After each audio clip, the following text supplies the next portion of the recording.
जय गुरु जी। गुरु जी को चरण वंदना। और उसमें लिखना चाहें तो सिर्फ एक चीज है जो दुनिया की सारी दौलत भी उसके हाथ में आ जाए लेकिन वो उसको खरीद नहीं सकता। वो है सांसें, जिंदगी। हाँ, लेकिन महाशिव गुरु जी वो कहते हैं कि उनके पास रीराइट करने की पावर है। मतलब वो रबर भी है जो आप, मैं खुद अपनी तीन मेरी नॉलेज में है जो 3 बार जिंदगी जो है ना, मतलब मौत मौत और जिंदगी के बीच से मैं जिंदगी एक्सटेंड हुई है मेरी। तो मैं समझता हूँ कि अगर इंसान की जिंदगी उसके हाथ में नहीं है, मतलब सांसें नहीं है, वो पल नहीं है जिस जो आदमी खुशी वो कर सके, तो सारी दुनिया की दौलत उसके हाथ में तो क्या करेगा। या दौलत है, जिंदगी है, लेकिन उसके पास हेल्थ नहीं है, सेहत नहीं है, स्वास्थ्य नहीं है, उसके अंदर 1000 बीमारियां होगी, ना कुछ खा सकता है, ना कहीं जा सकता है, दूसरे के ऊपर डिपेंडेंट है। तो सारी दुनिया की दौलत भी उसका क्या करेगी। क्योंकि ये कहते हैं कि सबसे जो बड़ा सुख है वो है निरोगी काया। और तीसरी दुनियावी जो चीजें हैं जिनके लिए हम जगह जगह अपनी कहीं समस्या में आने के बाद किसी ज्योतिषी के पास जाते हैं, या किसी तांत्रिक के पास जाते हैं, किसी को हाथ दिखाते हैं, किसी को माथा दिखाते हैं। ये सब हमारी जिंदगी के पार्ट है। और गुरु जी की जो टाइमिंग और प्रायोरिटी है वो है कि सबसे पहले वो जिंदगी बख्शते हैं, उसके बाद हेल्थ है, और उसके बाद जो दुनियावी चीजें हैं जिनके लिए हम जगह जगह मारे मारे फिरते हैं। और हमारी हर कोशिश होती है कि हम जो अच्छा अच्छा है उसको अपनाएं और जो बुरा हो वो किसी और को दे दें। वाणी में स्पष्ट है। तो ये कहते हैं कि 6 चीजें जो है ना कुदरत ने अपने हाथ रखी है, मतलब परम ब्रह्म ने अपने हाथ में रखी हुई। उसमें से है जीवन मृत्यु, लाभ हानि और यश अपयश। हमारी जिंदगी की जो जद्दोजहद है वो जिंदगी के लिए है, लाभ के लिए। एक एक बार ये था कि दुनिया में कौन ऐसी माँ है जो सबसे ज्यादा अपने बच्चे से प्यार करती है। तो एक वो बंदरिया का ये बताते हैं कि वो अ, मरे हुए बच्चे को भी अपना आप छुटा के जो है ना अपनी छाती से नहीं अलग करती। वो अपना आप ही सूख के गिर जाए तो गिर जाए, लेकिन उसको छोड़ती नहीं। तो कहने लगे कि भी अगर इसका एक प्रमाणित वो देखना चाहिए, तो उन्होंने क्या किया कि टब वो लिया, ड्रम लिया, और ड्रम के अंदर बच्चे के साथ बंदरिया को बैठा दिया। अब उसमें आहिस्ता आहिस्ता पानी भरने लगे। तो जैसे जैसे पानी बढ़ता जा रहा था, पहले बच्चा गोद में था, जब पानी थोड़ा ऊपर आया तो उसने बंदरिया ने अपने कंधे पे बैठा लिया, और कंधे पे आया उसके बाद जो है उसने अपने सिर पे बैठा लिया। उसके बाद और पानी चढ़ा उसमें डाला गया तो वो जो है उसने अपने हाथों में उठा लिया, और वो सारी डूब गई। लेकिन जब वो उससे ऊपर हुआ और उसकी अपनी जिंदगी पे बनाई, तो उसने क्या किया कि उसी बच्चे को अपने पाँव के नीचे रखे और उसके ऊपर खड़ी हो गई। यानी कि जो सबसे कीमती और प्यारी चीज है वो सांसें और जिंदगी है। क्योंकि जिंदगी और सांसें ये जो है ना पर्यायवाची शब्द। सांस है तो जिंदगी है, सांस गई जिंदगी गई। तो वो कहते हैं कि वो इतना प्यार करती थी, लेकिन जब उसकी अपनी जिंदगी पर बनाई तो उसने जो है बच्चे को अपने पाँव के नीचे रख के उसके ऊपर खड़ी होगी। तो हमारे साथ भी यही है कि हम अगर जिंदगी मतलब किसी भी कीमत पे अगर हमें मिलती हो तो हम जो है ना उसके लिए हर कोशिश करते हैं, हर वो रास्ता अपनाने के लिए तैयार हो जाते हैं जिसमें हमें हमारी जिंदगी बची रहे। और यही गुरु जी की प्रायोरिटी में सबसे पहले नंबर पे वो जिंदगी है, जिसके लिए हम कुछ भी करके हमारे हाथ में नहीं है कि उसका एक सांस भी हम बढ़ा सके। अभी जो शब्द चल रहे थे उसकी जो व्याख्या थी, उसमें भी यही था कि उसने कमाया बहुत, लेकिन अंत समय जो आया तो जितनी कमाई की थी सब कुछ देने के बाद भी वो कुछ वक्त भी उसको देने को तैयार नहीं थे। वो कह रहा है ये दौलत जो है वहां नहीं चलती, और जो दौलत वहां चलती है वो उसने कमाई नहीं। और उसके लिए तभी वो कह रहा था कि मैं थोड़ी सेवा कर लूं, सिमरन कर लूं, गुरुओं का आश्रय में जो है ना कुछ समय बिता लूं। वो चीज वो मौका उसने छोड़ दिया, और मौत हुई, वो चला गया। दूसरी हेल्थ का होता है कि अभी पीछे कोरोना आया था, लोगों ने उससे लड़ने के लिए, उससे बचने के लिए वही जिंदगी जो थी उसी में सेहत का, कि उसको हेल्थ को कैसे करें। आज की हमारी परेशानी है, उसमें कुछ मानसिक रोग हैं, कुछ शारीरिक रोग हैं, और दोनों ही, उसमें से कोई भी एक हो जाए तो हम कोशिश ये करते हैं कि उससे जितनी जल्दी हो सके उससे पार पार। और तीसरी ये दुनियावी चीजें हैं, कोई बिजनेस का इशू है, कोई रिश्तों के इशू है, कहीं आपस के मनमुटाव है, कहीं हमारा लोभ आड़े आ जाता है, कहीं लालच आ जाता है, कहीं ईर्ष्या आगे आ जाती है, कहीं घृणा आती है, कहीं क्रोध आता है, कहीं काम आता है। ये सारी चीजें हैं जो हमारी जिंदगी में खलल डालती है। गुरुजी के यहाँ मैं, मेरे को 92 में गुरुजी के बारे में जो है मेरे को बता दिया था, लेकिन मैं अपनी अकल लगा बैठा। और अकल लगाने का सिला ये हुआ कि 14 साल बाद फिर किसी और को मेरे ऑफिस में एक साथ पोस्टिंग हुई, उसके साथ समस्या बनी, और उसके लिए मैं, गुरुजी ने अपने पास बुलाया था। एक रास्ता रास्ता जो है ना, गुरुजी ने सीधा ना करके वो मिलाया। क्योंकि 92 में जब गुरुजी के बारे में पता मेरे को बताया गया था, तो बस मैं इतना ही था कि मेरी जीत हो गई। उससे आगे मैंने उसकी कोशिश ही नहीं की, मतलब सोच में ही नहीं था।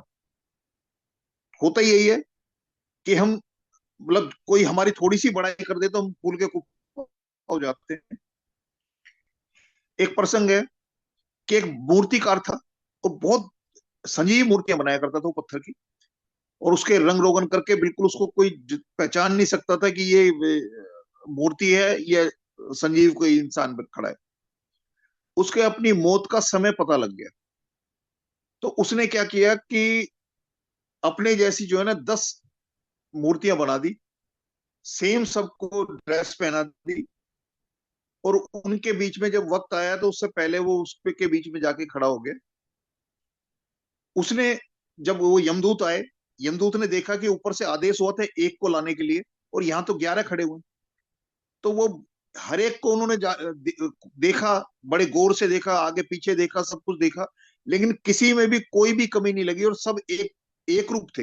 मतलब किसी में भी 19-20 का फर्क नहीं, जिससे कि वो पहचान पाए कि इसमें से हमने ले जाना किसको है। वो चल दिए वहां से मजबूर होके, लेकिन एकदम उसके दिमाग में एक चीज आई कि इंसान की सबसे बड़ा जो है वो अपने ख्याति के लिए, वो जो है यश के लिए काम किसने किया है, उसने चाहे थोड़ा सा उसमें हाथ दिया हो, लेकिन वो जहाँ सामने आके खड़ा हो जाए। तो उन्होंने वापस मुड़ के जब जा रहे थे गेट से पहले ही उन्होंने कहा कि बनाने वाले ने, मूर्तिकार ने इतनी मूर्तियां संजीव बना रखी हैं कि हर एक मूर्ति ऐसे लगती है कि अभी बोलेगी, अभी चलेगी। और अगर इसका मूर्तिकार मेरे को मिल जाए तो उसको मैं ढेर सारा इनाम दूंगा और उसके हाथ चूमूंगा। और जैसे ही उसने, जो मूर्तिकार जो बीच में खड़ा हुआ था, जैसे ही उसने सुना, बस वो सबसे निकल के आगे आ गया कि जी मैं हूं मूर्तिकार। और उन्होंने यम फांस डाली और उसके प्राण हर के जो लेके चले। ये हम सबके साथ होता है कि सामने वाला थोड़ी सी बड़ाई कर दे, और एकदम से हम भूल जाते हैं, अपनी असलियत भूल जाते हैं, अपना कर्तव्य भी भूल जाते हैं, और वो हमारे लिए जो है ना जिंदगी, जैसे उसके प्राण चले गए वैसे हो जाते। तो मैं भी था कि 92 में एक बालाजी के भगत थे, उनके पास मैं अपने दोस्त को लेके गया था। उसको जो उपाय बताया उसका ठीक हो गया। तो मैं, मेरा मन था कि जब जब मेरे को एक तरह से खींच पड़ती थी कि मैं जब भी मौका मिलता था मैं उनके यहाँ चला जाया करता था। तो उनके यहाँ दरबार लगता था, और दरबार में जितने देवी देवता को मैं जानता था, मानता था और पूजता था उस टाइम, वो सारे उसमें विराजमान होते थे, इंक्लूडिंग बालाजी, हनुमान जी। और क्योंकि 74 से मैं रामलीला में पाठ करता रहा हूँ, और काफी रोल के साथ साथ हनुमान जी के रोल भी किए हैं, तो उनकी उसको महसूस भी किया है। जब रोल करते हैं उस समय, जो जिस जिस शिद्दत के साथ, जिस आस्था के साथ किए किए जाते हैं, तो उसको महसूस भी किया। तो वहां बालाजी की गद्दी लगती थी, तो मेरे को जब वक्त मिलता था मैं उनके यहाँ चला जाता था।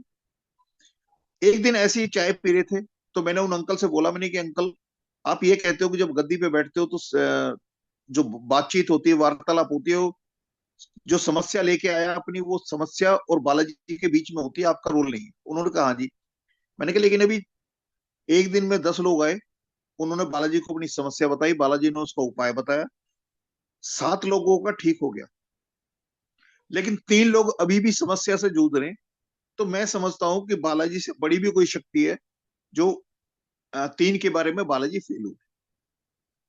हनुमान जी को मैं मानता हूँ, बालाजी को मैं मानता हूँ, मैं उनको उनके रोल कर किए, सब कुछ किया, लेकिन एक मेरे मन में जो सवाल आया, ये आज मैं समझता हूँ कि ये गुरु जी की देन थी कि उन्होंने अपने शरण में लगाना था, क्योंकि हनुमान जी भी शिव के एक अंश हैं।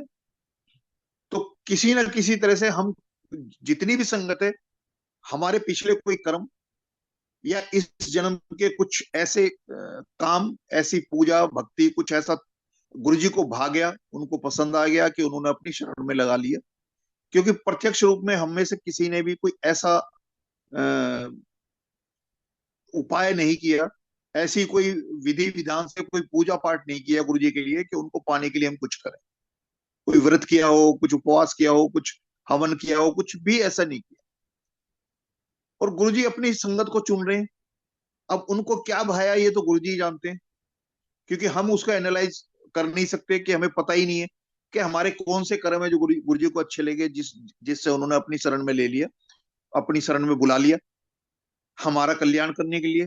और जो कहते हैं कि ऐश ऐश कर जा ऐश कर वाली जो बात है, उसके लिए। तो मैं उनसे सवाल कर बैठा, उन्होंने काफी कुछ समझाया, लेकिन मेरी उनकी एक भी बात का जो है ना, मेरे अंदर मन में सेटिस्फेक्शन नहीं हुआ, और मैं सवाल छोड़ के उनके पास आ गया। मैं सवाल छोड़ के उनके पास आ गया, दो बंद किया और मैं उनके यहाँ चला गया। तो मैंने देखा उनकी अखंड ज्योत गायब, धूपबत्ती अगरबत्ती गायब, और जो देवी देवता जिस उसमें बैठे थे, तो मैंने अंकल से बोला एकदम चाय की सिप लेने से पहले, मैंने कहा अंकल सबको नमस्ते कर ली। तो उन्होंने सिंपल सा बोला था कि हाँ अब मैं साकार से निराकार में चला गया। तो मैंने कहा इसका क्या मतलब? उन्होंने कहा ऐसे जीके में है गुरुजी हैं, गद्दी पे गुरुजी बैठते हैं, नीचे कालीन बिछा हुआ है हॉल में, और बाकी संगत जो है ना, आप मतलब झूठा है सच्चा है कोई मायने नहीं रखता, आप नहाए हो नहीं नहाए हो ये भी कोई मायने नहीं रखता, वो वहां बैठ के ध्यान लगाते।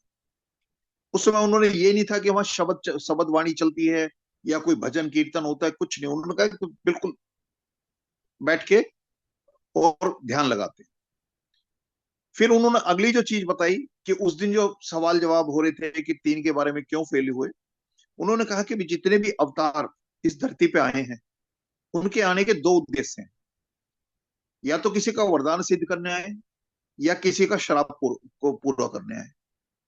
और जब वो जिस जोत से वो आते हैं और जिस उद्देश्य के लिए आते हैं, तो उनके हाथ में कोई ना कोई शस्त्र भी होता है, निशस्त्र नहीं होते, क्योंकि उनका कल्याण करने के 2 तरीके हैं।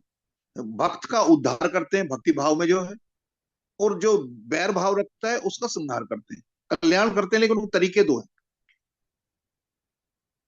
महाशिव जब गुरु रूप में आते हैं, तो उनका भक्त हो या दुष्ट हो, सबका कल्याण करते हैं, उद्धार करते हैं। और उद्धार करने का यही है कि जो बैर भाव जिसके अंदर है, जिसके अंदर दुष्टता है, गुनाहों का जो पिंड जो है, गठरी हम बांध के रखते हैं, हमारे मन में पॉजिटिविटी आने लगती है। गुरु जी की जब शब्द वाणी सुनवाते हैं, सत्संग सुनवाते हैं, तो हमारे अंदर का जो कहते हैं ना, वो पाप, वो जो पाप से घृणा करो, पापी से नहीं। तो वो ये जो हमारे अंदर का जो पाप है, वो अगर खत्म हो जाएगा, पॉजिटिव हम हो जाएंगे, हमारी जो प्रवृत्ति है जो हमसे गलत काम कराती है, अगर उस वो चीज हमारी निकलनी शुरू हो जाएगी, हमारा जो अंदर का गंद है वो निकलना शुरू हो जाएगा, तो ऑटोमेटिकली जो है ना उसका उद्धार हो जाएगा। और जो भक्ति भाव से और गुरु जी से प्यार करता है, तो उसका तो कल्याण होना ही है, लेकिन उसका भी जो बैर भाव से और किसी तरह से अपनी सामाजिक व्यवस्था में, अपने घर परिवार में, अपने कुटुंब में, अपने समाज में, कहीं ना कहीं उसके मतलब वो होता है ना, गलत कामों की वजह से उसके नाम के पीछे जो है ना, वो मतलब श्री की बजाय कुछ और लगाना शुरू कर देते हैं लोग। तो मैं जब पहली बार जो 14 साल का पीरियड निकला, उसी बीच मेरे ऑफिस में एक मैं जिस ऑफिस में ट्रांसफर हुआ, वहां एक लेडी थी जिसके पास 4 बेटियां थी। उनके हस्बैंड घर छोड़ के चले गए और आज तक वापस नहीं आए। तो वो काफी परेशान थी, रात भर मतलब उनको ढूंढना, रात भर रोना, और ऑफिस में आके अपनी जो समस्या थी, तो क्योंकि हम आसपास साथ साथ बैठा करते थे, तो एक होता है कि हर जगह आपके परिवार में, आपके समाज में, कहीं भी एक फर्स्ट सर्किल होता है, उसमें जो लोग आगे उसके आपके उससे के सुख और दुख से आपको वास्ता होने लगता है। तो वही हुआ कि वो ऑफिस में सबसे, जैसे हमारे आसपास बैठते थे तो एक परिवार के तरह थे, उनकी परेशानी हुई, मैं उनके साथ गया। जैसे एक तांत्रिक के पास गया, उसने 21,000 मांग लिए। कहने लगे जी मैं कुछ उपाय करूंगा शमशान में जाके, और इनके हस्बैंड जो है ना वो शायद आ जाएंगे, मतलब गारंटी नहीं है, उपाय करेंगे। वहां से उठ के आए, फिर कई जगह में गया। फिर मुझे पता लगा कि उनके जो इनलॉज साइड है वो उनको तंग कर रहे हैं, टीज कर रहे हैं, और इस हद तक टीज कर रहे हैं कि ये घर छोड़ के बच्चियों को लेके और ये छोड़ के चली जाए सारी प्रॉपर्टी, तो वो प्रॉपर्टी उनके हाथ आ जाएगी। साउथ दिल्ली के अंदर उनके उनके हाथ में करीब 750 की जगह जो उनके हिस्से मारी थी, तो वो सब उस पे दाव लगाए बैठे थे, तो उसको तरह तरह से टीज कर रहे थे, तंग कर रहे थे कि किसी तरह से भाग जाए ये भी। इसके हस्बैंड गए, ये भी चले गए। उसके अपने सगे भाई, अपने उसके फादर, उसके चाचा ताऊ, कोई भी उसका साथ नहीं दे रहा था, क्योंकि उसके इन लॉज जो है ना, उनके साथ भी वारदात करने से चूक नहीं रहे। जब मुझे पता लगा कि ये इनके सगे भी इसके साथ नहीं दे पा रहे, तो मैंने कहा मैं तो ऑफिस का हूं। तो मेरे मन में एक ये था कि मेरे को कोई लालच नहीं, लोभ नहीं, और मैं आज इनका साथ दे रहा हूँ, इसकी वजह से मेरे ऊपर कोई आफत आ जाए या मेरे परिवार के ऊपर आफत आ जाए, तो हर आदमी सोचता है कि परोपकार वहां तक तो ठीक है जहां तक जो है वो बराबरी तक चले, लेकिन अगर उसको उल्टा पड़ने लगे तो वो परोपकार भूल जाता है उसको। तो मैं भी उसी सोच में था। तभी मेरे छोटे भाई का दोस्त था, उसकी अपनी लाइफ की एक फिलोसफी थी कि एक साल में उसके 29 एक्सीडेंट हुए थे, और 3 मोटरसाइकिल एक्सीडेंट में खत्म हुई थी। तो उससे जो भी मिलता था, उस मुलाकात में एक ही चीज पूछता, जो मनोज कैसा चल रहा है। तो एक बार हमारी मेरी मुलाकात हुई, और मैंने उसको डिपार्ट होने से पहले उसे मैंने बोला कि मनोज कैसे चल रहा है। तो उसने बोला कि भाई साहब, पिछले 6 महीने से जब से मैं गुरुजी के यहाँ जा रहा हूँ, एक्सीडेंट मेरे वैसे ही हो रहे हैं, लेकिन एक्सीडेंट के रिजल्ट वो नहीं आ रहे, ना तो मेरी बॉडी पे ना मेरी मोटरसाइकिल। तो मैंने बताया कि मेरे ऑफिस में ऐसे ऐसे लेडी है, और इस हालत तक उसको तंग कर दिया है कि वो या तो ये समस्या दूर हो जाए उसकी, या वो बच्चों को लेके अपने सुसाइड कर। तो मैंने कि गुरु वो भी साउथ में रहते हैं और गुरुजी भी साउथ में बैठते हैं, तो वो जगह बता दे जहाँ गुरुजी बैठते हैं, तो मैं उनको एड्रेस दे दूं, वो चले जाएंगे। ये मैंने उनसे बोला कि एड्रेस दे दे, वो चले जाएंगे। पलट के उसने बोला कि भाई साहब, जब आदमी ऐसे हालात से घिरा होता है, तब उसका जल्दी से किसी पे भरोसा करना जो है ना, वो भरोसा होता नहीं, उसको विश्वास नहीं होता, कि वो जगह जगह पैसे से कैसे तरह तरह से उसको लूटते हैं, उसकी क्यों मजबूरी का फायदा उठाते हैं उसका। उनको पता है कि इनका हस्बैंड इनके साथ नहीं है। और अक्सर ऐसा होता है कि जब आपके परिवार का कोई साथ नहीं जा रहा है, तो वो ये जो तांत्रिक हैं, ये लोग समझ जाते हैं कि ये अकेले हैं, आल अलोन है, और जो इनसे लूटा जाएगा वो लूट सके। तो जगह जगह हो रहे थे, कहने को भाई साहब एक काम करो, आप पहले आप गुरुजी के यहाँ चलो मेरे साथ में, गुरुजी के दर्शन करो, और फिर आप उनको बताओगे तो शायद आपकी बात का असर ज्यादा हो। तो मैं उनके लिए बुलाया गुरुजी ने, क्योंकि पहले एक बार गुरुजी का संदेश आया, लेकिन मैं अपनी अकल लगा चुका, कि उन्होंने बता दिया कि भाई जो जिसके सामने हम सरेंडर कर देते हैं, वो कोई देवी देवता हो, चाहे कोई इंसान हो, उसकी एक चीज समझ में आ जाती है कि इसका मैं ही सहारा हूं, और वो हर कोशिश करता है कि उसकी जितनी भी समस्या है उसमें उसको वो सहयोग करे और समस्या से बाहर निकाले। लेकिन कुछ ऐसी चीजें होती है कि जिसके सामने उसने सरेंडर किया है, उसके पास उतना साधन नहीं है कि उसके साथ उस समस्या का समाधान कर सके। फिर वो कोशिश करता है कि कहीं से लाके भी कोई जो चीज जिसके पास है वहां से लाके भी उसको दे के उसकी समस्या से पार निकाले। और यही इनका काम है। कि उनके हर एक की एक बाइंडेशंस है, और उन बाइंडेशन में क्या है कि जो जिसके हाथ में चीज है उसी से लेके वो देते हैं। तो उन्होंने मेरे को बता दिया कि गुरुजी ऐसे ऐसे जीके में बैठते, लेकिन मैं अकल लगा दिया कि बालाजी 3 के बारे में फेल होते हैं, उससे बड़ी कोई शक्ति है। जिस शक्ति ने उनकी 25 साल की बालाजी की गद्दी की सेवा को समापन दे दिया, अखंड जोत गायब कर दी, धूपबत्ती अगरबत्ती गायब कर दी, जितने देवी देवताओं के वो जो दरबार बना रखा वो उसके कपाट बंद करा दिए, एक बार सिर्फ उन्होंने गुरु जी के दर्शन किए थे। तो ये मतलब अल्टीमेट है कि एट लास्ट जब वहीं पहुंचना है तो उससे पहले जितनी भी सीढ़ियां हैं वो स्टेप्स हो सकते हैं, लेकिन जब फाइनल लक्ष्य पे पहुंच गए उसके बाद उसके आगे कुछ नहीं है, उससे ऊपर कुछ। मैं उनके लिए उसके साथ में 9 मार्च 2006 को पहली बार गुरु जी के यहाँ जाने की तय हुआ था हमारा। 8 मार्च जो 2006 को मैं ऑफिस के कुछ हाई कोर्ट के केस थे दो मेरे पास में, उनके ओरिजिनल फाइलें थी 4 वॉल्यूम, और उनको मैं लेके मतलब जिंदगी में पहली बार गलती हुई थी कि मैं ऑफिस का कोई काम या कागज जो है ना घर पे लेके गया। तो मैं बीच में ऑफिस और जहां से मैं साइन करा के लाया था उसके बीच में मेरा घर वो सरकारी क्वार्टर पड़ता था। तो मैंने कहा कि सुबह तो जाना ही है, तो मैं उनको अपने घर ले गया, और सुबह जब इस 2 व्हीलर पे मैं निकला ऑफिस के लिए तो बीच में कहीं पॉलीथीन स्कूटर से गिर गई, और टांग रखी थी वो गिर गई। ऑफिस पहुंचा, ऑफिस जाने के बाद मैंने उनको बताया, अपने अफसर को बताया, फिर सारा ढूंढा, कबाड़ियों के पास गया, सब जगह गया, फिर अपने जो सीनियर मोस्ट अफसर थे उनको बता दिया। तो उन्होंने बड़ा सिंपल 2 शब्दों में मेरे को बोल दिया कि भाई एक काम करो, सरकारी फाइलें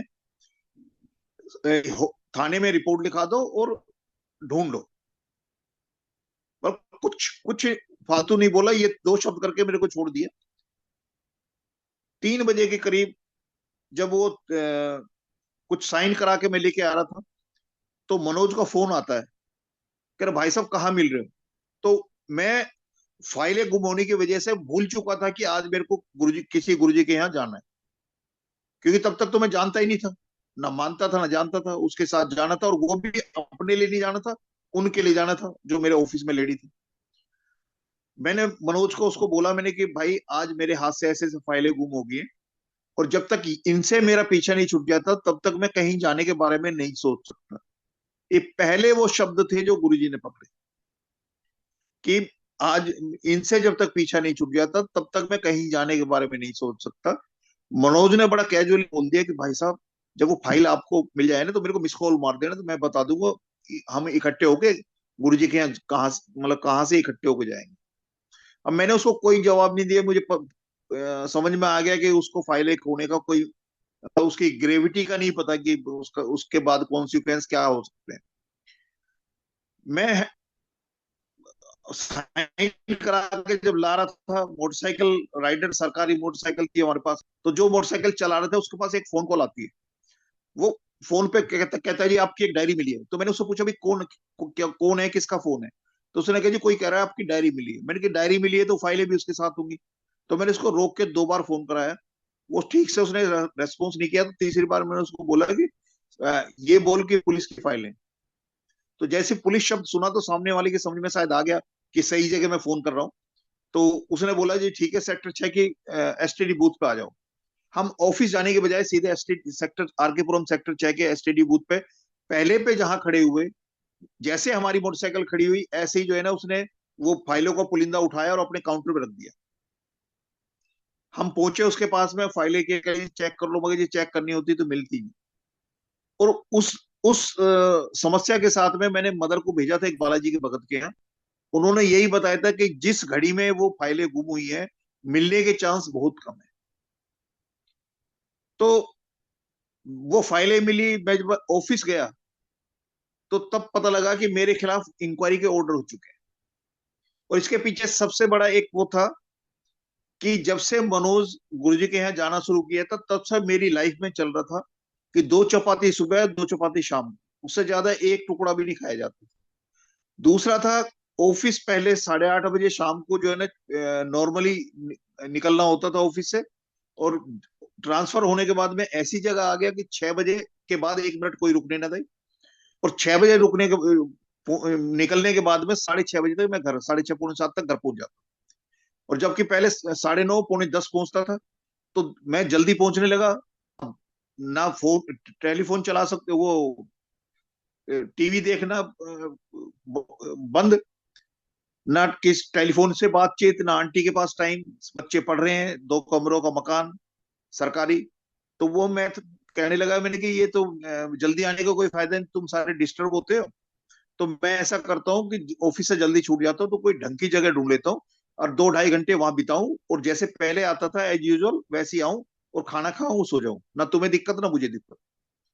एक तीसरी जो थी कि अ, उन ये 18-19 साल की सरकारी नौकरी, और 1 साल बाद वीआरएस का ऑप्शन था मेरे पास में, और अंदर चल गया कि ये नौकरी छोड़ दे, समस्या कोई नहीं, कोई ऑफिस वर्क प्लेस पे कोई समस्या नहीं, घर में कोई समस्या नहीं, पर अंदर से एक भाव शुरू हो गया कि नौकरी छोड़ दे। मैंने अपने दोस्तों को बताया, कह जी नौकरी जिसकी वजह से नौकरी छोड़ना चाह रहा है वो वजह बता, उस वजह को खत्म करते हैं। साले ने बताया जी सारे बड़े काम तो अब शुरू होने वाले हैं, बच्चे बड़े हो रहे हैं, उनकी जरूरतें बड़ी हो रही हैं, और आप नौकरी छोड़ के क्या करोगे। मैंने कि ये कुछ भी समझ में नहीं आ रहा, बस ये है कि इस नौकरी को छोड़। उस दिन जो फाइलें गुम हुई थी और जो इंक्वायरी हुई थी, अगर वो फाइलें मेरे हाथ में इंटैक्ट नहीं आती तो मुझे कुछ नहीं करना था, उसका प्लेटफॉर्म तैयार हो गया था। इंक्वायरी में मैं प्रूव नहीं कर सकता था कि मेरी बोनाफाइड मिस्टेक है या क्वालिफाइड है। और जो मुंह के शब्द निकले थे कि जब तक इससे पीछा नहीं छूट जाता मैं कहीं जाने के बारे में नहीं सोच सकता, वो उसी दिन समस्या पैदा हुई और उसी दिन खत्म हो गई। ये गुरुजी का पहला एक्सपीरियंस था। फिर 12 मार्च 2006 को गुरुजी के यहाँ जाने का अवसर मिला, पहली बार गुरुजी के साक्षात दर्शन करने का। मुझे नहीं पता था वहां का क्या सिस्टम है, क्या प्रोसीजर है। तो गुरुजी सिविल उसमें बैठे हुए थे, टी शर्ट और पैंट में, जाके सब मत्था टेक रहे थे, मैंने भी मत्था टेका, बैठ गए वहां। कुछ देर बाद जो है गुरुजी वहां से चोला डालने के लिए उठते थे गद्दी से। तो गद्दी से जैसे ही गुरुजी उठे सारी संगत उठी साथ में, और जब गुरुजी अपने रूम की तरफ जा रहे थे सबने नमन किया गुरुजी को, गुरुजी अंदर चले गए रूम में।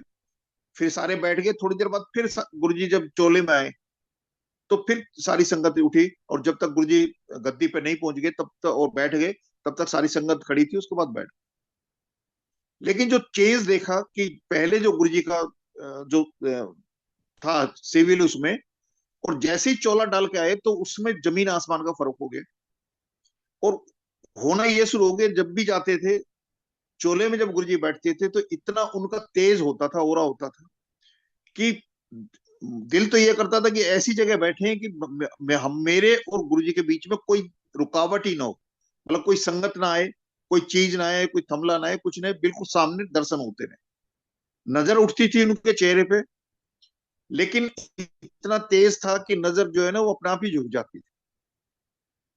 9 बजे लंगर हुआ, क्योंकि जल्दी गए थे, लंगर टाइम से हुआ, टाइम और पहली पंक्ति में होके बाहर निकल रहे थे।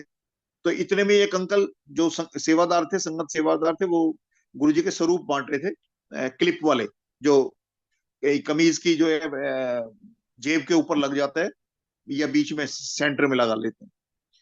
तो मैंने आगे हाथ किए, फिर हाथ था कि मैं अभी लंगर लेके उठाऊं, हाथ झूठे हैं, तो मैं हाथ धोने चला गया।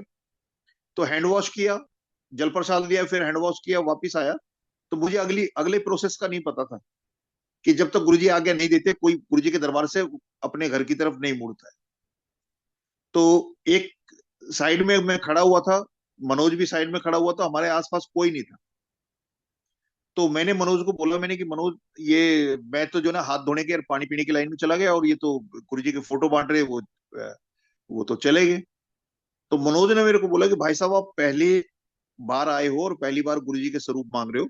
कह रहा मैं 3 महीने डेली मत्था टेका था, गुरुजी की तब कृपा हुई थी, मेरे को एक स्वरूप मिला। और कहने का गुरुजी की टाइमिंग और प्रायोरिटी गुरुजी की है, किसको क्या देना है, कितना देना है, कैसे देना है, कब देना है, वो सब कुछ गुरुजी डिसाइड करते हैं। और प्रायोरिटी में गुरुजी सबसे पहले जिंदगी बख्शते हैं, उसके बाद हेल्थ बख्शते हैं, उसके बाद दुनियावी चीजें जिनके लिए हम मारे मारे घूमते हैं। तो जब उसने ये बोल दिया कि सब कुछ गुरुजी ने ही करना है, क्योंकि ये उसने बोल के मेरे को लेके गया था कि गुरुजी को ना तो प्रवचन देते हैं और ना गुरुजी को कुछ बताना पड़ता, जिसको भी गुरुजी अपने दरबार में बुलाते हैं उसको उसके बारे में सब कुछ गुरुजी को पता होता है, और कुछ भी कहने सुनने की जरूरत नहीं है। ना गुरुजी प्रवचन देते हैं, ना उनको कुछ बताने की जरूरत है। और ये मेरा अपना एक्सपीरियंस है कि ना गुरुजी को कम दिखाई देता, ऐसा क्या है जो हम दिखा सकते हैं उनको नहीं दिखा, और ना कम सुनाई देता, ऐसा क्या है जो हम उनको सुना सकते हैं, और मतलब हम उन्हें सुना सकते हैं जो उन्हें नहीं सुना। वो जानी जहान है, वो प्रत्यक्ष है, प्रमाण हमारे सामने आए हैं कि वो यहाँ बैठे हुए भी जो है ना, यूएस में भी जो है उसी चोले में जो है वहां उनकी फोटो खींच रहा है।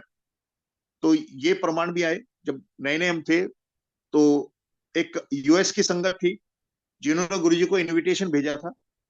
तो जिन्होंने एड्रेस यहाँ से भेजा था, इनविटेशन के बाद में उन्होंने उनको एक थैंक्स मेल भेजी थी, और उसमें लिखा था कि जी आपका थैंक यू कि आपने जो है ना हमारा इनविटेशन गुरुजी को दिया, और गुरुजी हमारे फंक्शन में आए थे। और वो दिन था जिस दिन गुरुजी एम्पायर स्टेट में संगत के साथ बैठे हुए थे, और वो लिख रहे हैं कि गुरुजी हमारे यहाँ फंक्शन में आए थे। तो इन्होंने जिनको थैंक्स मेल भेजा था उन्होंने बोला कहले भाई ये कैसे कह सकते हो, गुरुजी तो यहाँ बैठे हुए थे। तो उन्होंने अपने मेल में अगले में भेजा था कि मेरी आंटी ने 16 स्नैप लिए थे, स्टिल फोटोग्राफी की थी, और जब उनको रील धुलवाई है तो वो 17 बने हैं। और एक में जो दिल्ली से संगत, इंडिया से संगत गई थी उस फंक्शन को अटेंड करने, वो अंकल आंटी भी हैं, और साथ में गुरुजी उसी चोले में जिस चोले में यहाँ बैठे हुए थे। तो ये इनिशियली 2006 की बात है, मतलब बैसाखी के बाद के आसपास की बात है। तो ये तो गुरुजी ने बता दिया था कि वो कहीं भी वो सर्वव्यापी है, ओमनी प्रेजेंट है, कहीं भी वो मतलब एक वक्त में सबके साथ हो सकते हैं, ये भी गुरुजी ने दिखाया। तो उसी टाइम उसने मनोज ने फिर बाद में बोला कि गुरुजी से आज्ञा लेनी होती, जब तक आज्ञा नहीं लेते, गुरुजी जब तक आज्ञा नहीं देते हैं तब तक हम जो है ना वापस नहीं जाते यहाँ से गुरुजी के दरबार से। तो जब हम आज्ञा की लाइन में लगे तो वही अंकल जो पहले स्वरूप बांट के गए थे वो मेरे पास आए, और कुर्ते की जेब में हाथ डाला उन्होंने।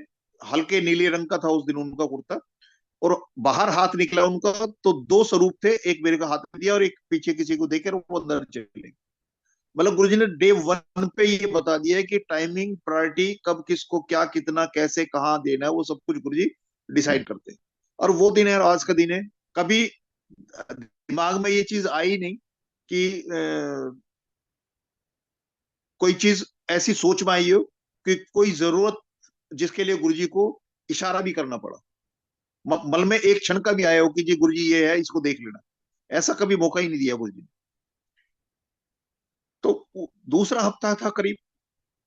अब चारों दिन जैसे पहले मौज होती थी गुरुजी की, चारों दिन जाते थे, और बीच में कभी गुरुजी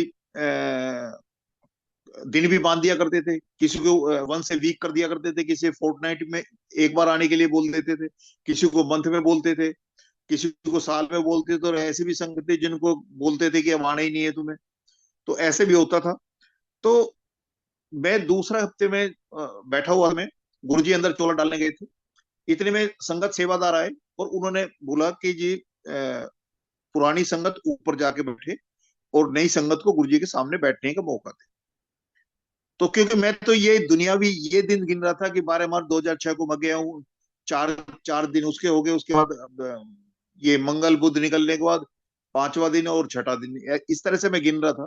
तो मैं वहीं जम के बैठा हुआ था क्योंकि मैं तो अपने आप को नई संगत मान रहा था। और थोड़ी देर बाद कुछ एक दो संगत थी जो ऊपर चली गई उनके बोलने से। थोड़ी देर बाद फिर आए वो, फिर उन्होंने अनाउंस कर दिया कि जी पुरानी संगत ऊपर बैठे और नई संगत को मौका दे। मैं फिर भी नहीं हिला क्योंकि मैं तो आ, आ, आज के दिन गिन रहा था। तीसरी बार मेरे कोई शब्द चल रहा था, मेरी आंखें बंद थी, और उन अंकल ने मेरे को कंधे पे हल्का सा पुश करके बोला कि अंकल ऊपर जाओ।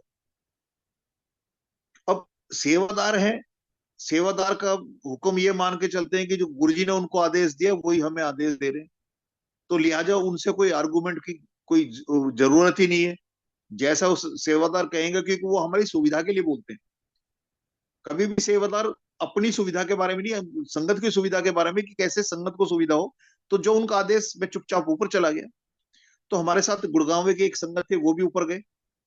तो उन्होंने, जैसे मंडे बड़े मंदिर में जाया करते थे सोमवार के दिन, तो उन्होंने एक बार अपना जो सत्संग सुनाया था हमारे साथ, वो भी ऊपर बैठने लगे।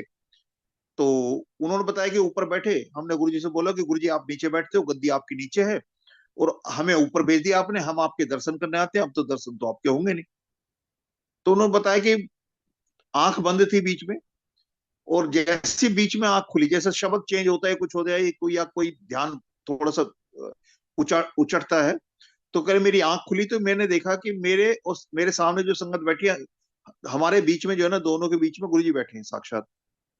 मुझे लगा कि मैं ये बोल रहा था कि गुरुजी आपके दर्शन कैसे होंगे, तो हम मन का एक होता है ना, कि जो हम मन में सोचते हैं वही दिखने लगता है। तो उनको लगा कि मन का वहम है कि वो सामने गुरुजी हैं। लेकिन कह रहे कि मैंने राइट साइड में थोड़ा सा देखा, तो जो राइट में संगत बैठी थी उसके और मेरे गुरुजी बीच में गुरुजी बैठे हैं पूरे पूरे। लेफ्ट में देखा तो लेफ्ट में भी गुरुजी। फिर ऊपर जितनी संगत बैठी थी सबके साथ गुरुजी पूरे को पूरे बैठे। वो कहने लगे, छत पे नजर गई तो छत पे गुरुजी, दीवार पे गई नजर तो दीवार पे गुरुजी, मतलब जहां देखो गुरुजी गुरुजी दिखाई देने लगे। हर संगत के साथ पूरे को पूरे बैठे। तो मैं, वो कहने लगे जी, फिर मैंने गुरुजी से मतलब माफी मांगी कि गुरुजी मैं तो सोचता आप नीचे ही बैठते हो, पर आप तो हमेशा हर संगत के साथ पूरे पूरे रहते हो, तो फिर इसमें आप कहीं भी बैठा हो, मतलब नीचे बैठा हो, ऊपर बैठा हो, आगे बैठा हो, पीछे बैठा हो, बाहर बैठा हो, कहीं भी बैठा हो, जहां संगत बैठी है वही गुरुजी है। क्योंकि गुरुजी ने हमारा हाथ पकड़ा है। तो जब हमारा हाथ उन्होंने पकड़ ही रखा है, तो फिर हम जहां भी रहेंगे तो गुरुजी तो साथ में रहने ही। तो ये वो एक्सपीरियंस था कि गुरुजी सब सब संगत के साथ पूरे पूरे हर समय विराजते। ये बात अलग है कि हम कोई अरदास करते हैं, कोई ओम देखना चाहता है, कोई स्वास्तिक देखना चाहता है, कोई मोर देखना चाहता है, कोई तितली देखना चाहता है, कोई, मतलब सबकी अपनी अपनी श्रद्धा और अपना अपना वो है कि कोई कैसे माने कि गुरु जी मेरे साथ। तो जैसे जो मानता है गुरु जी वैसे उसको करते हैं। कि जब वहां गुरु जी के यहाँ जब वो मत्था टेकते थे, तो कोई खड़े होकर भी नमन करता था, उसको गुरुजी स्वीकार करते थे। कोई घुटने के बल बैठ के करता था, उसको भी करते थे। कोई दंडवत प्रणाम करता था, उसको भी करते थे। कोई चरणों पे शीश रख देता था, उसको भी करते थे। ऐसी भी संगत थी जो गुरुजी के सिर पे जो है ना किस करती थी, उसको भी करते थे। मतलब जिसका भाव जैसा है गुरुजी उसको स्वीकार करते। और उनके सामने इवन बड़े फंक्शंस में भी ये मैंने महसूस किया है कि एक भी संगत अननोटिस नहीं जाती गुरुजी। हर एक को रेस्पॉन्ड करते, जो भी संगत गुरु जी के सामने से गुजरती है, सबके जो नमन है, जो नमस्कार जो करते हैं, उसको सबको स्वीकार करते हैं। मतलब किसी को भी अननोटिस नहीं है कि कोई भी गुरु जी के सामने से गया और उसने प्रणाम किया और गुरु जी ने उसका रेस्पॉन्स ना दिया। तो वो सबका सबको वो करते थे गुरु जी, जैसे भी था। तो उसके बाद में मैं ऊपर बैठ गया जाके। सवाल उससे कोई करना नहीं था उनसे कि क्या है। तो मनोज अंकल जिनके थ्रू गुरुजी ने बुलाया था, और उसके बाद जो है ना वो सेवा में चले गए, तो मैं भी उनके साथ था, तो मैं भी सेवा में चला गया। तो वो एम्पायर स्टेट में जोड़ा घर, हैंड वॉश, ये जो है जल प्रसाद, और बाहर जो है पार्किंग, एक गुरुजी ने एक मतलब संगत का एक वो इकट्ठा कर दिया, इकट्ठी कर दी उन सेवाओं के लिए गुरुजी ने। और वो चारों दिन सेवाएं चल रही।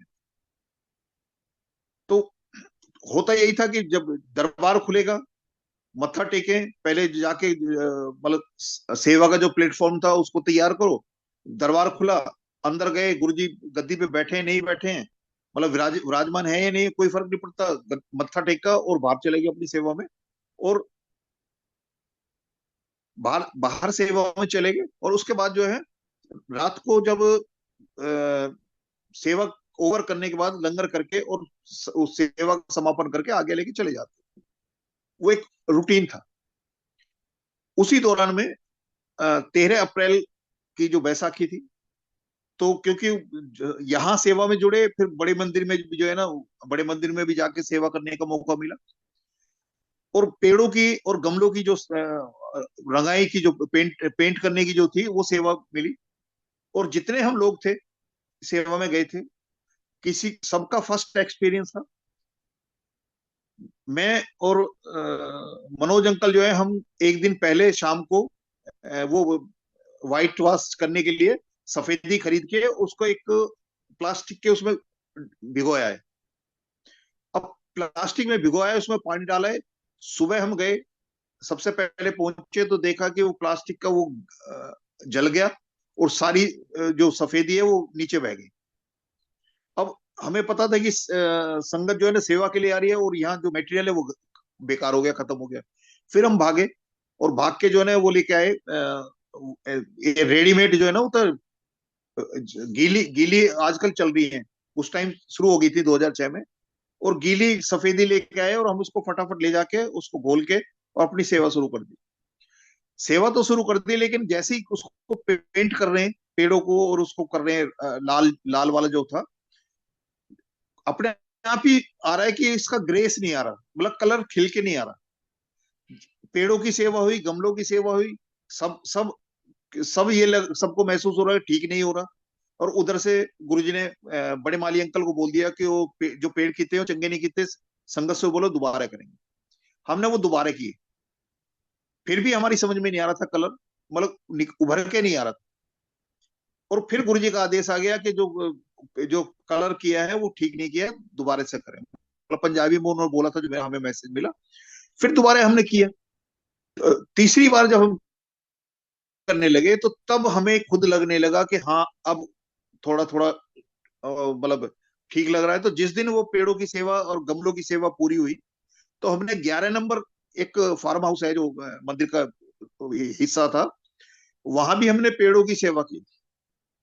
तो अगले दिन, जिस दिन 11 नंबर में सेवा करके आए थे, अगले दिन जब हम पहुंचे सेवा के लिए मंदिर में, तो माली अंकल ने बोला कि रात में 2:30 बजे गुरुजी आ गए और वो 11 नंबर पहुंचे।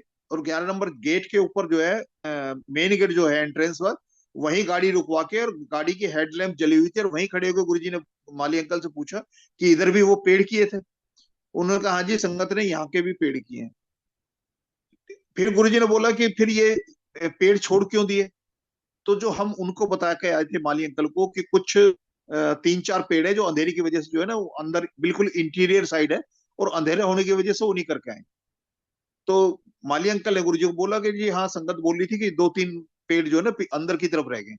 तो गुरुजी ने बोला कि 2-3 पेड़ नहीं है, 11 पेड़ हैं। और गुरुजी ने उन पेड़ों के नाम भी बताए।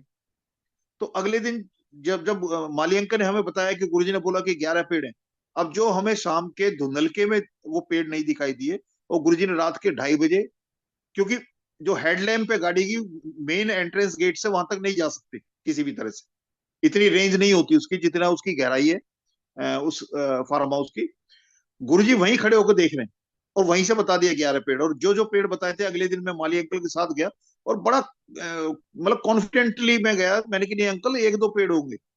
तब तक नहीं पता था कि गुरुजी जो है मतलब दीवार के पीछे क्या है, इस संसार के पीछे क्या है, वो सब कुछ जानते हैं, किस ग्रह पे क्या हो रहा है वो तक जानते हैं। और हम उन उतने तक उन पे वो कर रहे थे।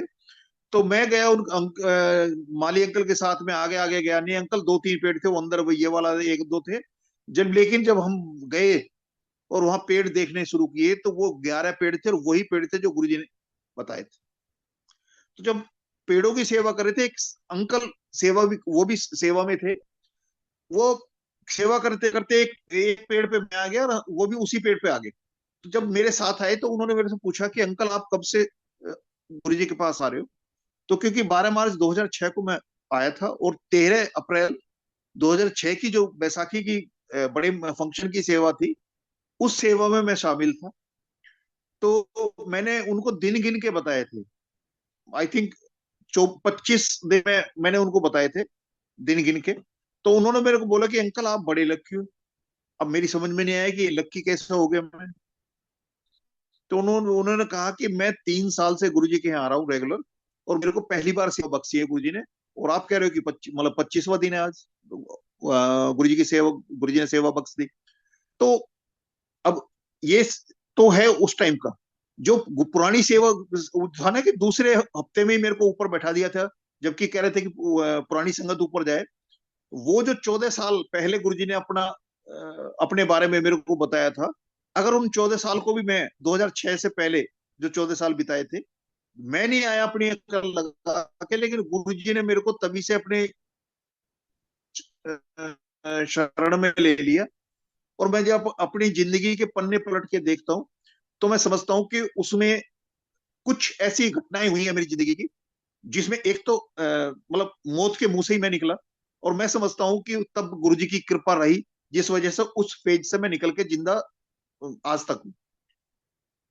तो क्योंकि गुरुजी जब अपने बारे में किसी को बता देते हैं या सुना देते हैं, वो तब से ही गुरुजी मतलब अपने शरण में ले लेते हैं, और उसका कल्याण शुरू हो जाता है। भले ही वो साक्षात गुरुजी के दर्शन कर पाया नहीं कर पाया, गुरुजी के किसी सत्संग में अटेंड कर पाया नहीं कर पाया, गुरुजी का कोई सत्संग सुना सुना है नहीं सुना, ये कोई मायने नहीं रखता। ऐसी बहुत संगत है कि फर्स्ट टाइम गुरुजी उनको साक्षात दर्शन दे देते। तो बड़े मंदिर में जब सेवा मिली, तो मंडे को वहां जाते थे, तो मंडे को कुछ सेवा होती थी, कुछ सत्संग होते थे, यही चलता था उस टाइम पे। तो एम्पायर स्टेट में जब सेवा शुरू हुई, तो एक आंटी और उनकी बिटिया थे जो चाय प्रसाद के उसमें 9 बजे तक, जब तक गुरुजी उसका अनाउंसमेंट नहीं कराते थे लंगर का, तब तक वो अंदर बैठते थे और 9 बजे अपने सेवा के पॉइंट पे आते थे। तो मैं उनको बार बार बोलता था, मैंने कि आंटी, आपकी दुकान खुली है, मतलब सेवा का पॉइंट खुला हुआ है, तो आप जो है अंदर बैठ जाते हो। तो वो कह रही हम तो चाय प्रसाद के लिए बैठते हैं।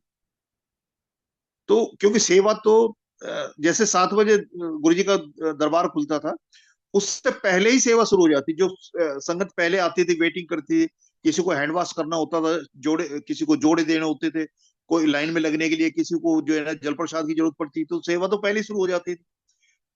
और उसके बाद में 9 बजे तो एक जो फ्लो चलता था वो अलग चलता था। तो एक दिन क्या हुआ कि ये दिसंबर, ये इसकी 2006 की सर्दियां थी, अच्छी सर्दियां थी उस टाइम पे। तो एक दिन मैं, मेरी बिटिया, आंटी, उनकी बिटिया, चारों हम अंदर गए गुरुजी को मत्था टेकने। और मत्था टेक के जैसे बाहर आ रहे थे, तो ऐसे ही पीछे से जो है ना चाय प्रसाद ऑफर कर दिया संगत सेवादार ने। हम चारों मुड़े पीछे, तो उसमें सिर्फ 2 ही गिलास थे, जिसमें से एक गिलास उन आंटी को मिला और एक गिलास मेरी बिटिया को। और वो 3 लोग अंदर चले गए। एक नेपाली अंकल गुरुजी के यहाँ सेवा में होते थे, लेकिन वो संगत की सेवा नहीं करते थे। जैसे माली अंकल हैं या और कोई अंकल हैं, वो जो गुरुजी ने जिस सेवा के लिए रखा, वो उस सेवा को करते हैं। संगत की सेवा गुरुजी संगत से ही कराते हैं। तो वहां वो अंकल पिछले दरवाजे से आए, किचन से, छोटे किचन से, एम्पायर स्टेट में, हाथ में जग चाय प्रसाद का और गिलास लेके, और वो हमारे पास आए, और जितने हम सेवादार थे सबको एक एक चाय प्रसाद देके चले गए। में चाय प्रसाद और हाथ में गिलास, और सबको एक एक चाय प्रसाद देके चले गए। तब तक नहीं हुआ कि आज ये तीसरी चाय प्रसाद कैसे मिल रही है। उससे पहले कभी नहीं मिली, उसके बाद कभी नहीं मिली। तीसरी बार जब वो लेके आए, लेट लेट लेट आवर्स में जब वो लेके आए तीसरी बार, तो मेरे मुंह से लेंगे, मैंने कहा अंकल आज गुरुजी की बड़ी कृपा हो रही है कि थोड़ी थोड़ी देर बाद चाय प्रसाद मिल रहा है।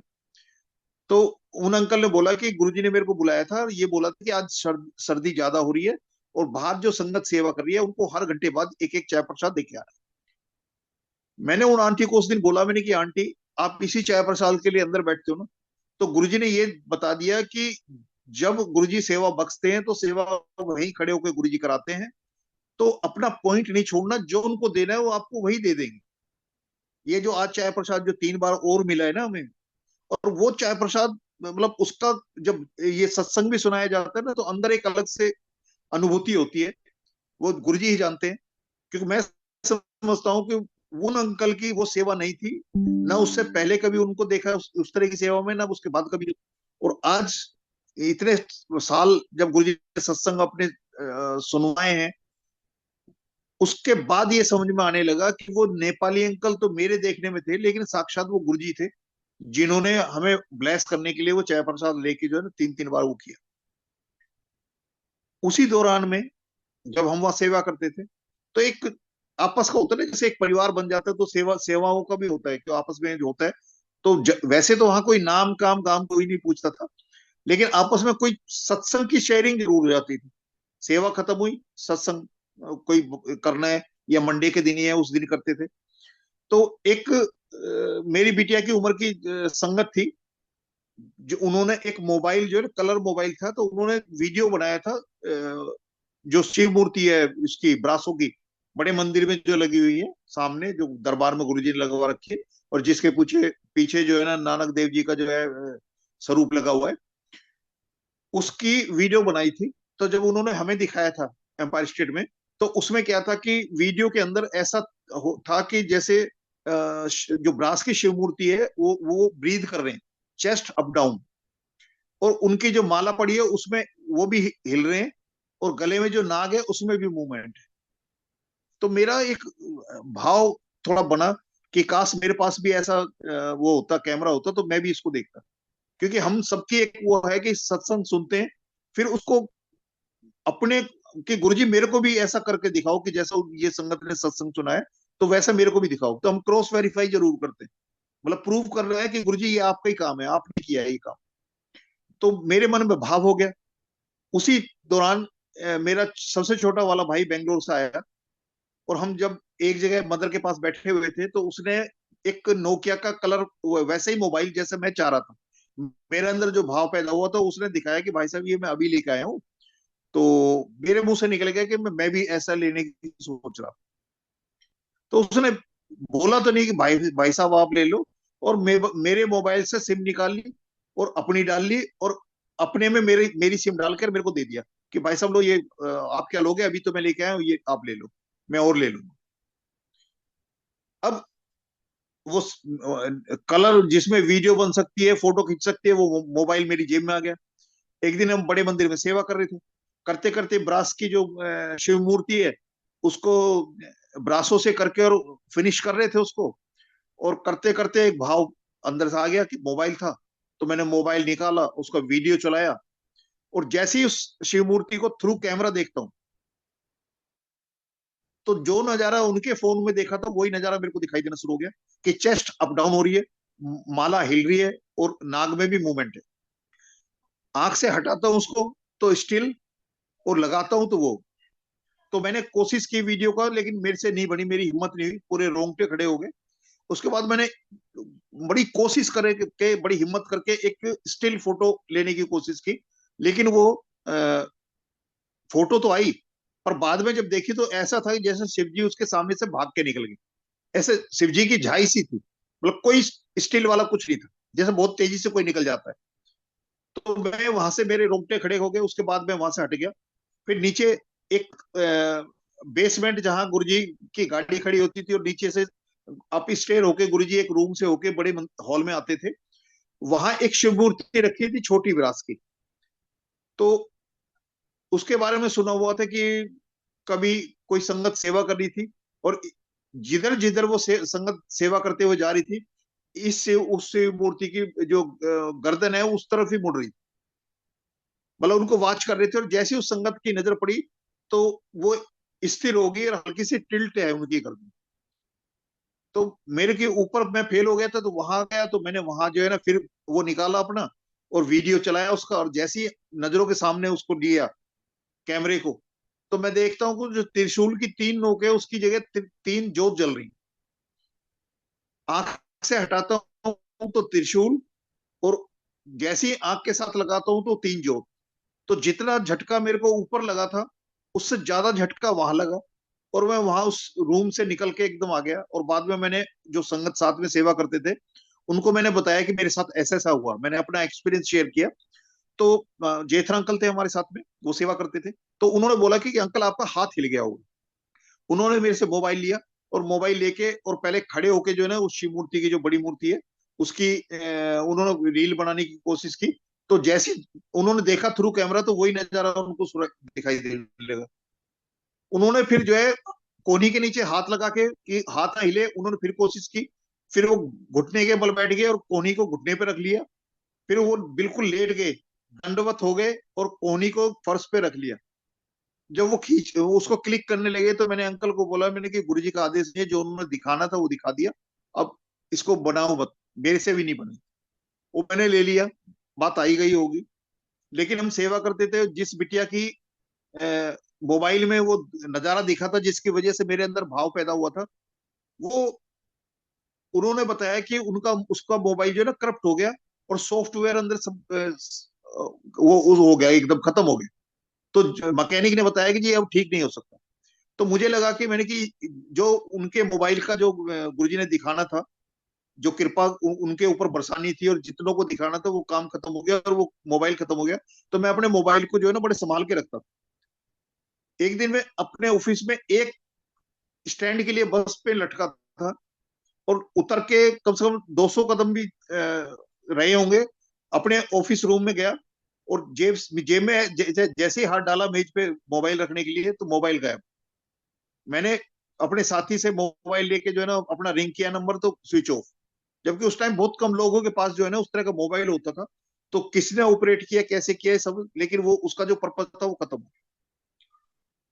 एम्पायर स्टेट में जब सेवा करने जाते थे तो मोबाइल, ये मनोज जो है, वो अपने एक्सीडेंट के बारे में तब भी बताता कि ऐसे ऐसे भाई साहब ऐसे एक्सीडेंट होते थे।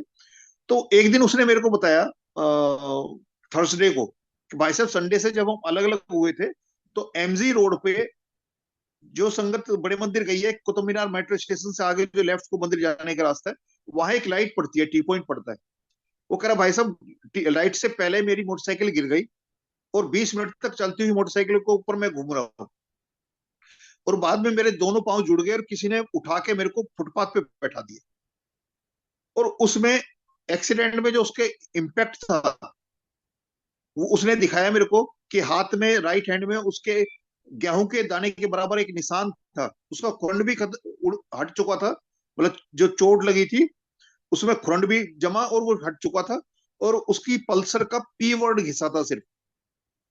तो उस दिन हल्की हल्की बारिश थी जब हम रात को सेवा करके जा रहा था मैं, और मेरे दिमाग में यही चल रहा था कि ये रोज आके बताता है कि गुरुजी ने उसको ऐसे एक्सीडेंट से बताया, ऐसे बताया, बचाया, कि गुरुजी इसको बचाते कैसे। तो उसी दिन वो प्रैक्टिकल गुरुजी ने मेरे के साथ किया। रावतुला राव मार्ग है, बसंत गांव पड़ता है, जहां रावतुला राव मार्ग आके टी पॉइंट बनता है वहां। तो लाइट से पहले मेरा स्कूटर स्किड हो गया। स्कूटर तो 4-5 फीट पे ही जो है ना बंद होके रुक गया, लेकिन मैं 18-19 फीट रोड पे रगड़ा हूं कमर केवल। जिधर लाइट थी, रेड लाइट थी, उस तरफ गया हूँ। तो जहां मैं रुकता हूँ अपने आप, वहां फुटपाथ पे 3 मोटरसाइकिल खड़ी है और एक सरदार जी खड़े, और पीछे हाथ बांध के मेरे ऊपर झुक के बोल रहे, कह रहे जी गिर गए, कह रहे थोड़ी देर पहले मैं भी गिरा था। और मैंने उनको कोई जवाब नहीं दिया। मैंने कि सहारा देने की बजाय ये पीछे हाथ बांध के कह रहे हैं कि मैं भी गिरा था। तो मैंने उनको कोई रेस्पॉन्ड नहीं किया, और मैं उठा, चल के स्कूटर पे के पास गया। स्कूटर पे जितनी दूर मैं शायद रगड़ा हूंगा, जितने फुट, उतना ही करीब किक में जो है ना स्कूटर स्टार्ट हो गया। पर मैं इससे पहले कि आगे चलूं, वो पीछे डबडब की आवाज आई, तो एक टू व्हीलर, एक थ्री व्हीलर और एक मारुति 800 वाले उसी पॉइंट पे टकरा गए जहां से मैं स्किड हुआ था। मैंने उनको अपना स्कूटर रोक के उनके पास गया, और उनके पास जाके उनको छूट छुड़ाव कराया मैंने कि मौसम खराब है और वक्त खराब है, अभी थोड़ी देर पहले मैं भी गिरा था, और किसी की कोई गलती नहीं, अपने अपने घर जाओ। उनको छूट छुड़ाव किया और मैं घर गया। घर जाके जैसे रात को आंटी ने दरवाजा खोला, तो मेरे मुंह से निकला मैंने कि बड़ी फोटो बनवाई नहीं और माला चढ़ने का दिन आ गया। तो अब रात को 1-1:30 बजे कोई इंसान अगर घर में जाके ऐसी बात बोले तो वो क्या बोलेगा। आंटी बोली कि क्या आधी रात को ऐसे ऐसे अनाप शनाप बात बोल रहे हो। तो मैंने घूम के कमर दिखाई थी, क्रीम कलर की कमीज थी जो रोड की रगड़ से काली थी। तो जैसी मेरी कमर देखी तो वो कहने लगे क्या हुआ, मैंने कहा एक्सीडेंट। कह रहे कहाँ लगी, मैंने कहा वहां से तो उठ के आ गया, अब घर घर बैठ के घर में कपड़े निकाल के देखूंगा कहाँ कहाँ लगी है। मैंने कपड़े निकाले, कमीज और बनियान और कमर, तीनों में कहीं एक ऑल पिन के नोक के बराबर भी कोई निशान नहीं। और मैंने महसूस किया पानी रोड पे इतना नहीं था कि मेरे शूज भी भीग जाएं। मैं मेरे और रोड के बीच में कोई चीज थी जिसके ऊपर मैं 18-19 फीट स्किड हुआ हूं। और सबसे बड़ा कमाल ये था कि मेरे वो शूज जिनको मैं बिना हाथ लगाए उतार पहन सकता था वो नहीं शरीर से गए। हेलमेट कहीं नहीं हिला, जेब जेब का सामान कहीं नहीं गया, मोबाइल कहीं नहीं गया, मैंने जमीन से एक भी चीज कोई नहीं उठाई। अगले दिन मैंने आके देखा, ना वहां कोई तेल पड़ा हुआ था ना कुछ पड़ा हुआ था। यानी कि जो मनोज को गुरुजी ने कैसे उस एक्सीडेंट से बचाते हैं गुरुजी, मेरे एक दिमाग में ख्याल आने पे ही गुरुजी ने मेरे को वो प्रैक्टिकल करके दिखाया। बहुत बार ये सत्संग सुनाया, लेकिन अभी 3-4 महीने पहले ये चीज गुरुजी ने जो ना उसका एक पार्ट डाला कि जब सत्संग सुनाते हैं तो वो फेज नजरों के सामने से गुजरता है। और मैंने देखा जब उन तीनों का, 2 व्हीलर, 3 व्हीलर और मारुति 800 वाले को छुट छुड़ाव करके मैं घर की तरफ चला हूं, तो ना वो 3 मोटरसाइकिल थी और ना सरदार जी। और मैंने महसूस किया कि 3 मोटरसाइकिल एक इंसान तो चला नहीं सकता। यानी कि वो 3 मोटरसाइकिल जो मनोज की गुरुजी के यहाँ आने से पहले खत्म हुई थी, उनको लेके साक्षात गुरुजी खड़े थे सरदार जी के रूप में। अदरवाइज ऐसा हो नहीं सकता कि 3 मोटरसाइकिल और एक एक बंदा खड़ा हो। और जो स्टाइल था उनका खड़े होने का, वो बाद में देखा, गुरुजी को भी देखा, साक्षात दिखा, तो वो गुरुजी थे। लेकिन समझ में आया बहुत सा सत्संग का पार्ट गुरुजी जब वो चाहते हैं तब हमारे संज्ञान में आता है। उससे पहले हम कितनी बार सत्संग सुना ले। इसलिए कहने वाले को भी और सुनने वाले को दोनों को चीज समझ में आती है कि हर बार सत्संग में कोई नई नई चीज जो है ना वो समझ में आती है। आज के लिए इतना ही। आगे जब कभी गुरु जी का आदेश होगा, फिर आपके साथ रूबरू होगा। और आगे जो सत्संग है, गुरु जी की कृपा तो अनंत है।